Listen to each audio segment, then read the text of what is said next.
Alô? Desculpa, eu não vi nada. Desculpa, eu tava tentando ligar o microfone. O tio escutou, repete pra ele. Gostei do tio. Qual foi a sua cena favorita de Dragon Ball Super? Minha cena favorita de Dragon Ball Super? Tudo bem, gente? Boa tarde. Boa tarde. Cheguei correndo aqui.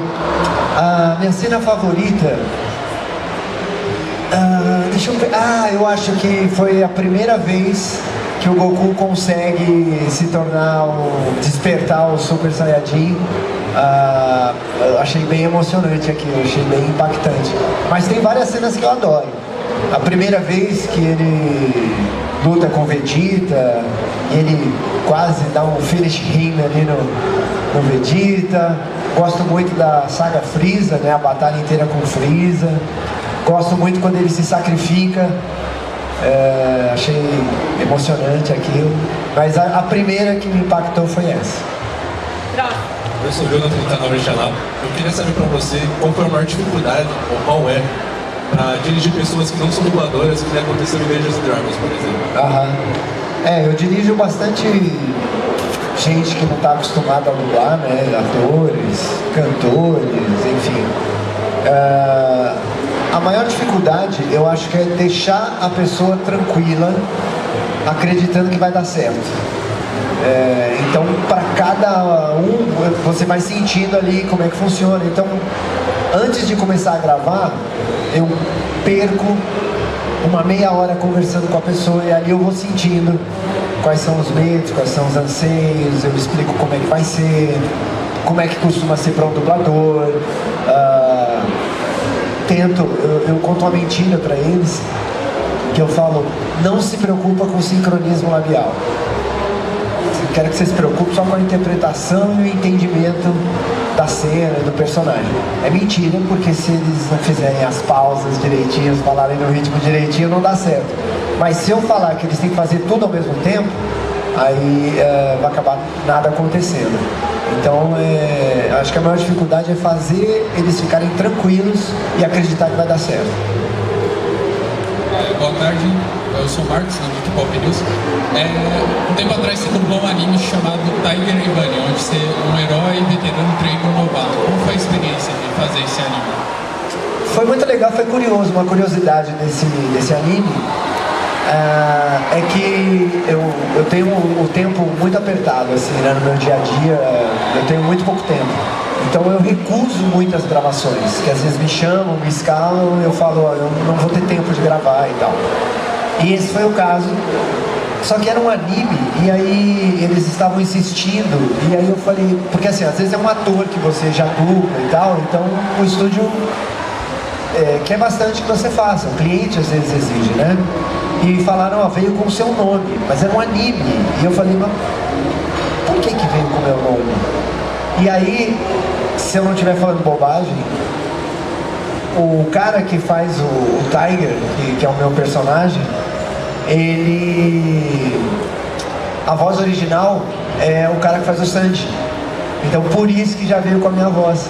Então foi bem legal, e eu achei um personagem divertido, assim, ele é meio tiozão, meio old school, meio fora de time, né? E aí eu quase que meio que me identifiquei com ele. Olá, Wendel, tudo bem? Tudo bem? Me chamo Gabriel, sou do canal Olhar Sobre Rodas. Eu queria perguntar pra você como está sendo a experiência de dublar o Sanji. Eu dublei o Sanji 15 anos atrás, mais ou menos, e era tudo completamente diferente, porque a gente não sabia nada sobre o One Piece, e nem o estúdio, nem o diretor na época, e a gente gravou já dublado em inglês, então não foi em cima do original japonês, foi em cima da dublagem americana. E o Sanji usava um pirulito. Então a leitura que eu tinha na época era que ele era meio caricato demais, ou quase meio bobo.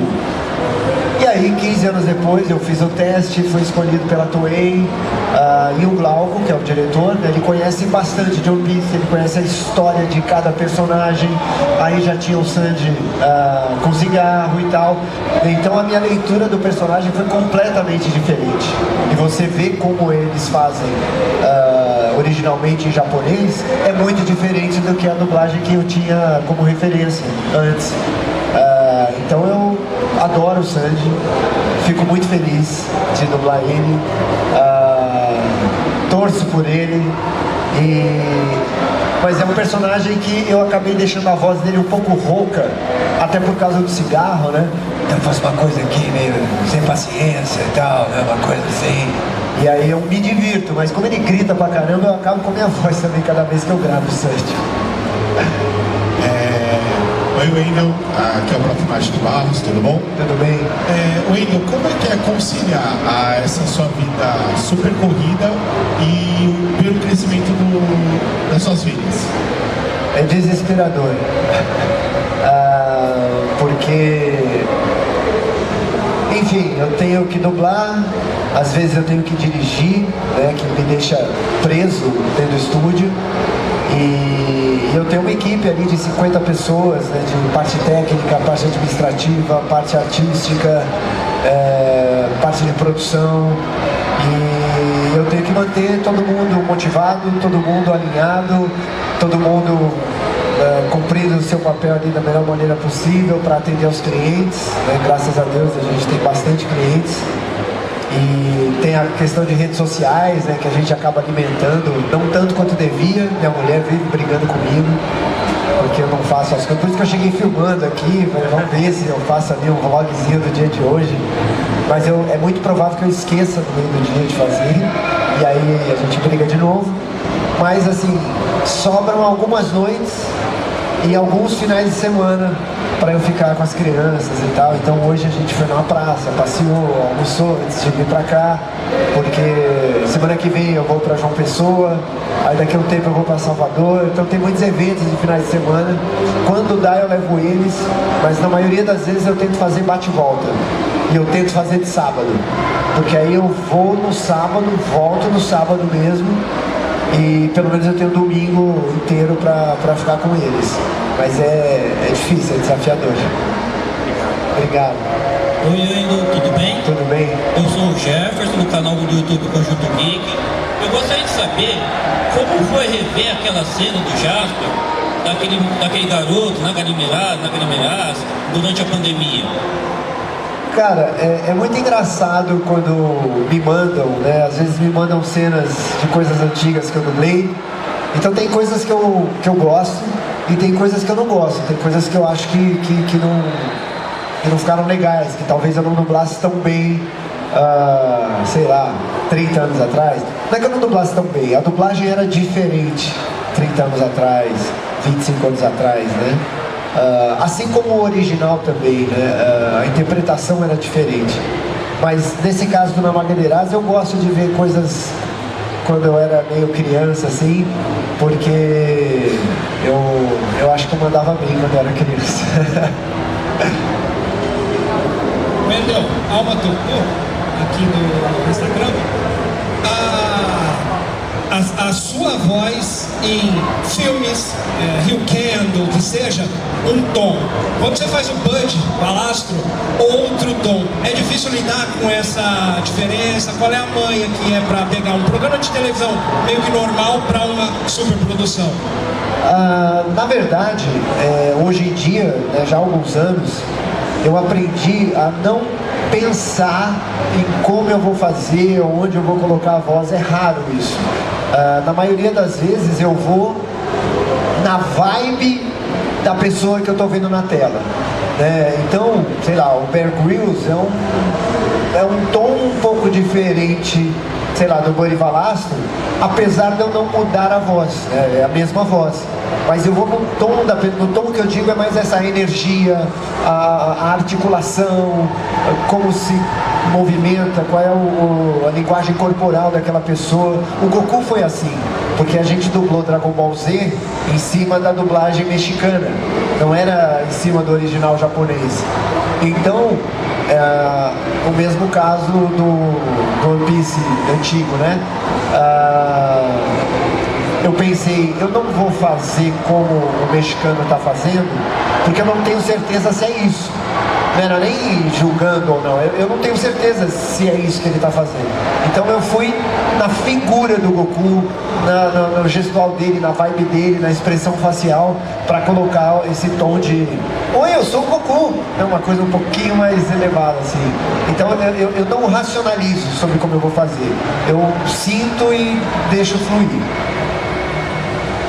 Boa tarde, Wendel, tudo bem? Tudo Aqui é bem? Marcel, do Enquadrinhados. E recentemente assim, você fez a dublagem do Batman, do Robert Pattinson, e muitos atores e dubladores falam da dificuldade de dublar o personagem, tanto pela voz em si, quanto da pressão do público. Você pode falar um pouco sobre essa experiência? Qual foi a maior dificuldade que você encontrou em encarnar esse personagem? A maior dificuldade ali de dublar o Batman era a expectativa do público. Especialmente porque o Batman nos últimos anos, ou talvez sempre, teve um vozeirão, sempre foi um vozeirão, e as pessoas associam o Batman a um vozeirão, só que não era, nem eu nem o Robert Pattinson. Então a minha maior preocupação era aquela coisa que as pessoas falavam assim, né, alguns haters, que era tipo, o Batman não pode ser igual ao Goku. Então a minha maior preocupação era essa. Aí me perguntavam, né, parecido com o que ele perguntou ali, que voz você vai fazer? Eu falava, não sei, porque não sou eu que vou inventar o Batman. É o Batman que o Robert Pattinson está fazendo. Então eu vou seguir o que ele fez. E aí naturalmente acho que a voz ficou num tom mais baixo, mais soturno, às vezes até meio depressivo, angustiado, né? Era uma coisa pesada, né? Não era suave. Então automaticamente a voz ficou diferente, né? Eu fui acompanhando um pouco aquilo e no fim foi assim, eu tava muito tenso, preocupado e nervoso, mas eu acho que a alegria depois foi proporcional, porque muita gente me elogiou, muita gente falou, Wendel, desculpa, eu fui uma das pessoas que eu não queria você de jeito nenhum e pô, você me surpreendeu. Muitos colegas de trabalho escreveram para mim, que não é uma coisa muito comum. Como a gente trabalha no meio, não acontece tanto de você ficar elogiando o colega, assim, porque pra gente é algo meio normal, né? O nosso dia a dia. E essa acho que foi a vez que eu mais recebi mensagem de colegas de trabalho me elogiando. Então foi tenso, foi preocupante, eu estava nervoso, mas eu acho que foi um presente no fim que eu ganhei. Obrigado. Boa tarde, Wendel, Ivo Ademani, da Miami Studios.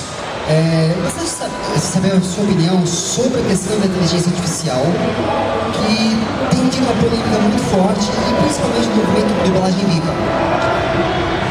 Eu não me preocupo tanto com a inteligência artificial, eu me preocupo mais com a burrice natural. Mas assim, a inteligência artificial é algo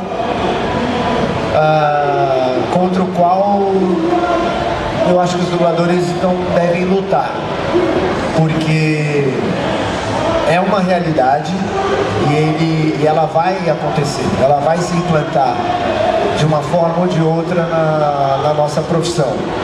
O que eu acho mais importante é buscar regulamentação, né, mecanismos legais que determinem como pode ser usada, por que pode ser usada, quando pode ser usada e por quem pode ser usada. Assim, eu acho que a inteligência artificial ela tem que ser usada sempre para o benefício. E aí eu acho que pode ser para o benefício da dublagem e do dublador e em benefício do público. Acho que a gente pode usar a inteligência artificial para tornar o nosso trabalho melhor, sincronizam melhor, problemas de voz serem resolvidos, sabe? Em agilidade, de repente um filme que a gente dubla em 10 horas, dublar em 6, 7, aí o dublador tem mais tempo ou para descansar ou para fazer outros trabalhos. Acho que o público pode ter algumas experiências Como por exemplo, imagine que eu faça um reality da minha vida e isso seja vendido para 10 países. Talvez eu queira que seja a minha voz em italiano, em francês, em alemão, porque se trata de um dublador e eu gostaria que a minha voz... Isso pode ser usado, não pode ser usado, às vezes num país pode, em outro não pode. Então eu acho que é algo que tem que vir para somar, mas que os dubladores têm que cuidar para buscar essa regulamentação, porque senão a gente sabe que vai acabar sendo muito prejudicado, e acho que o público também sai prejudicado quando o único interesse do cliente é financeiro e não também artístico. Tudo bem? Então, tudo bem? Eu gostaria de saber de você, como uma lenda da dublagem, poder dizer pra gente assim, se eu quisesse iniciar a dublagem hoje, 2024, qual caminho eu deveria trilhar para conseguir chegar lá? O primeiro passo sempre é fazer teatro, fazer os cursos para conseguir o registro profissional de ator, porque é muito importante lembrar que a gente não está narrando, locutando, imitando, falando, nós estamos interpretando, né? Dublar é você transferir características emocionais de um personagem de uma língua para outra. Então a interpretação é um dos elementos mais importantes da dublagem. Então acho que o primeiro passo é você se qualificar como ator ou atriz o máximo possível. Segundo passo, cuidar da dicção. É muito importante, né? O dublador ele precisa ter uma boa dicção, porque a gente vive falando um monte de coisas, um monte de texto, um monte de nomes, um monte de palavras, um monte de junção de palavras. Você está falando rápido, de repente tem Madison Square Garden no meio da fala. Então você precisa ter uma boa dicção, né, para falar tudo isso. E finalmente tem que fazer um curso de dublagem, porque antigamente tinha os estágios. Então as pessoas ficavam dentro do estúdio assistindo os outros dublando por algum tempo, alguns dias, meses, e aos pouquinhos ia gravando uma coisa ou outra. Hoje praticamente não existe mais estágio, até por uma questão de confidencialidade. Então as pessoas não podem entrar no estúdio e ficar assistindo uma gravação. Então o curso de dublagem é o que vai te dar a experiência básica para entender como é que é o processo, como é que funciona, qual é a dinâmica, o que é texto, o que é anel, o que é loop, o que é da cabeça, o que é borgear, o que é ratear, o que é como você grita no microfone, como você assobia, enfim, aprender esses detalhes, quais são os... acho que a dinâmica mesmo de estúdio, de gravação, como o dublador deve se comportar, quais são as facilidades e dificuldades. Então por isso um curso ele é fundamental, porque hoje você tem que, quando você entrar no estúdio, você tem que saber o que tem que fazer. Antigamente não tanto. Antigamente a gente tinha mais tempo, tinha mais condições de ajudar. Hoje é tudo muito rápido, tudo muito intenso e o público exige mais qualidade ainda. Então acho que é isso, se preparar como ator, cuidar da dicção, se for o caso, fazer fono, alguma coisa assim, e fazer um curso de dublagem e aí começar a camelar, bater em tudo quanto é porta, ligar para todo mundo, mandar e-mail, mandar mensagem, encher o saco mesmo, até ir conseguindo arrumar o seu espaço. Olá, Wendel, eu sou o Gusta e eu gostaria de saber a origem da palavra Bendomobo, porque no filme, na dublagem original, o Bob Esponja fala I'm a Goofy Goober, que seria idiota. Rolou uma censura com a palavra idiota? Na verdade, naquela época não. Hoje sim. Hoje que eu digo, já há alguns anos, nas animações da Nickelodeon, da Viacom, por exemplo, não se fala várias palavras e uma delas é idiota. Quando surgiu, não tinha essa restrição, mas foi uma ideia do tradutor. Ele achou que Amendobobo ficaria mais divertido e engraçado do que agressivo, né? Porque talvez ficasse um pouco agressivo, né? Amendo idiota, e a sonoridade também é legal, né? Amendobobo, né? Porque Goof Goober vai ter o quê? 4 sílabas, e Amendobobo também, o idiota teria uma a mais, então foi meio que por aí. Estamos encerrando a entrevista bem de breve. Essa menina de cabelo cacheado aqui. Oi, tudo bem? Como é que é dublar o Bob Esponja, que passou por várias décadas, gerações, e como é que tu adapta de acordo com a geração, o tempo que ele tá? Fez 25 anos, se eu não me engano, no dia 17 de julho agora. Fez 25 anos do lançamento do primeiro episódio do Bob Esponja lá nos Estados Unidos. Então são quase 25 anos dublando Bob Esponja. Muita coisa aconteceu. Eu era um garoto, um jovem, hoje tenho 3 filhos. Muita coisa aconteceu de lá pra cá e o personagem persiste aí. Eu gravo ele todos os meses, tem episódios novos, tanto de Bob Esponja quanto de Camp Coral.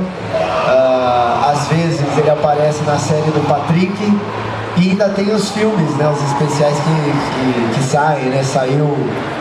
Vai sair um da Sandy agora na Netflix, vai ter um do Plankton também, e o ano que vem deve ter outro filme para cinema. Eu acho que a gente vai...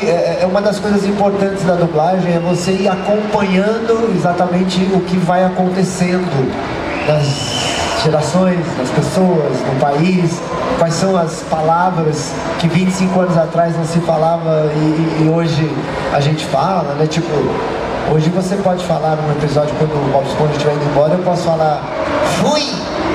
25 anos atrás ninguém ia entender o que é fui, né? Ou tô vazando, sei lá, né? Alguma coisa assim. Então a dublagem, ela tem essa, né? Até falaram de dublagem viva, a dublagem, ela tem essa questão de você adaptar, que é muito importante. Então eu tento acompanhar, né, as criações originais, tento ficar atento ao que os jovens estão falando, ao que a molecada brinca. Às vezes ouço os meus filhos conversando e levo isso para o trabalho. Então assim, essa é a nossa forma de manter o personagem vivo, atual e com a mesma essência. Obrigado. Oi, Wendel. Tudo bem? Aqui é o André da Capô. Eu queria complementar a pergunta do amigo ali e queria perguntar se você acha que tem uma idade ideal para começar a dublagem. Idade ideal para começar a dublagem? Cara, não tem. E muita gente deixa de dublar ou de começar porque acha que tá velho. Tem um monte de dublador que começou a dublar com 40, 50 anos, um monte. E eu tô quase para dizer que quanto mais velho você for, melhor, porque vai ter menos concorrente. Porque obviamente as vozes jovens prevalecem em relação ao número de dubladores com voz muito grave ou com voz de 50, 60 anos. Então esse é um trabalho que a gente está querendo fazer lá na Unidub, que é de repente promover um curso para 60 mais, para que a gente possa ter vozes novas, apesar da idade. Porque filmes, animações, documentários, reality, tem todo tipo de gente, de todo tipo de idade. Então muitas pessoas às vezes falam, minha voz é feia, minha voz é isso, minha voz é aquilo. A dublagem é incrível, porque ela tem espaço para todo e qualquer tipo de voz. Então não tem idade ideal, não. Na verdade é isso. Quanto mais velho, melhor. Vai lá se enfia, que talvez seja mais fácil. Ou criança, desculpa, criança também é bom, porque criança dura pouco. Quando a criança aprendeu a dublar, ficou bom, a voz já começa a ficar de adolescente, aí precisa de outra criança boa. Então criança é legal, porque tem muito trabalho, tem um volume grande hoje em dia, né, para criança, adolescente. E é isso, eles vão sumindo logo, então sempre precisa. Foi muito durou, gente, uma salva de palmas.